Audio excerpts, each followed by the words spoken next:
স্থান বগুড়া, বাংলাদেশ। সময় সকাল 9:35। স্থানীয় একটি প্রাইমারি স্কুলে চলছিল নিয়মিত প্রার্থনা। সেই সময় আকাশে দেখা যায় একটি ফাইটার জেট অস্বাভাবিক গতিতে নামছে। দর্শকেরা ভেবেছিল এটি হয়তো প্রশিক্ষণ চলছে, কিন্তু পরের মুহূর্তেই বিকট শব্দ।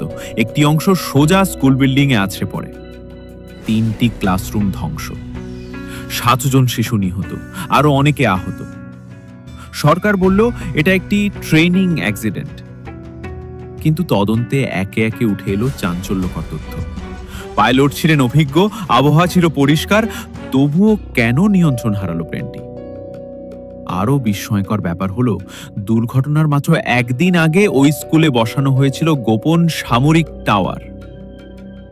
কেন, কারা এসেছিল সেই টাওয়ার বসাতে, কোনো উত্তর নেই।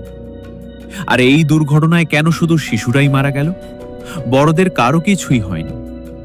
কেউ বলছে এটি একটি বায়োলজিক্যাল এক্সপেরিমেন্ট ছিল, কার্যকরী হয়েছে শুধু কোমলমতি শিশুদের উপর।